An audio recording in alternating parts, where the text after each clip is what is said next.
আসসালামু আলাইকুম বন্ধুরা, সবাই কেমন আছেন? আশা করি সবাই ভালো আছেন। তো আমি মাহফুজ আপনাদের সঙ্গে আছি। আমাদের গাড়ির স্ক্রিনটা খারাপ হয়ে গেছে, এখন একটু নতুন স্ক্রিন লাগাবো। দেখুন কীভাবে লাগে, বিস্তারিত আলোচনা হবে এই ভিডিওতে, আমাদের সঙ্গেই থাকুন। এটা হলো নতুন স্ক্রিন, এটা নিয়ে এসেছি, এটা লাগাবো। তো দেখুন ঝুপ্পা কীভাবে ফিটিং করতে হয়, কোন পাশ কোথায় লাগে, বিস্তারিত আলোচনা করবো এই ভিডিওতে। আমাদের সঙ্গেই থাকুন সম্পূর্ণ ভিডিও। এটা হলো ইসিএমের যে নেটটা, ওই নেটটা যেটাকে তেলটাকে ছাঁকে, কোনো ময়লা থাকলে ময়লাটাকে ইসিএমের ভিতরে দিতে দেয় না। এটা হচ্ছে সেই নেট। দেখুন নেটটা কীভাবে লাগাতে হয়। এই যে লক দিছে দুইটা, এই লক দুটো এখানে দিয়ে লাগিয়ে নিতে হবে, লক করতে হবে যেন নেটটা বাইর হয়ে না যায়। তো দেখুন এখানে বসিয়ে এখানে এই যে নিঃশ্বাসটা দিয়ে একটু বাড়ি দিয়ে লক করে নেব। দেখুন এই যে লক হয়ে গেছে, এই দেখুন। এখন এই যে এখানে একটু গ্রিজ দেবো মাথায়, গ্রিজ দিয়ে এসে আমরা ভিতরে ঢুকাবো। দেখুন নিচ দিয়ে এখান দিয়ে ভিতরে ঢুকিয়ে দেবো।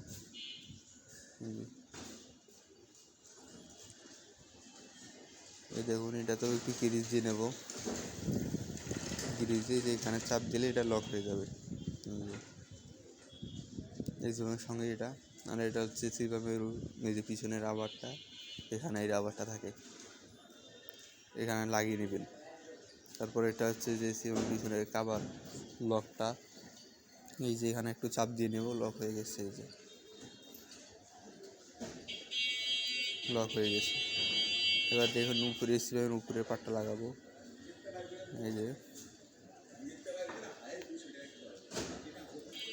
এই যে সিভামের লাইনটা দিয়ে দিব। সিভামের লাইন দেওয়া শেষ। এখন দেখেন কীভাবে লক করবো। আগে লকে ঠিক মতো আগে ঘুরবে, বসিয়ে নেবেন, বসানোর পরে ঢাকা দিলে এটা ঢুকে যাবে। এই যে চাপ দিলে এটা লক হয়ে যাবে। লক হয়ে গেছে। এই যে এখন এই যে মিটারটা লাগিয়ে নেব, সিম কার্ডটা। এটা হচ্ছে আপনাদের সিম কার্ড বলে এটাকে, আবার অনেকে মিটার বলে। এটা দিয়ে আপনাদের তেলের মাপটা, সঠিক মাপটা দেখায়, আপনার তেল কতটুকু আছে বা নাই এটা দেখায় আপনাকে। এই যে এটার লাইন দিয়ে নিচ্ছি, শেষ। এখন এই সিমটা লাগাবো। ভিডিওটা যদি ভালো লেগে থাকে তাহলে একটা লাইক করবেন, কমেন্ট করবেন, শেয়ার করে পাশে। যদি আইডিতে নতুন হন তাহলে চ্যানেলটা সাবস্ক্রাইব করে দেবেন। তো এখন এই যে সিমটা লাগিয়ে দিব, দেখুন।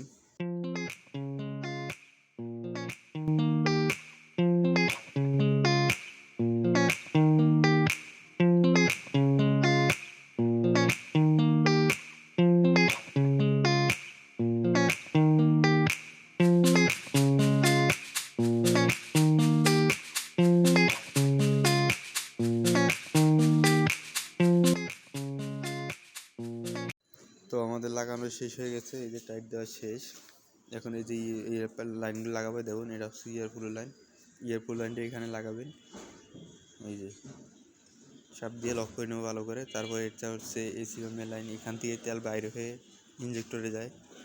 এই যে লকটা লাগিয়ে নেবো, লকটা ভালো করে লাগিয়ে নেবেন, না তো প্রেশারে এই পাইপটা খুলে যেতে পারে। এই যে লক করে নিলাম, লকটা দিয়ে এখানে লাগিয়ে দেবো। ভিডিও যদি ভালো লাগে তাহলে একটা লাইক করবেন, কমেন্ট করবেন, শেয়ার করে পাশেই থাকবেন।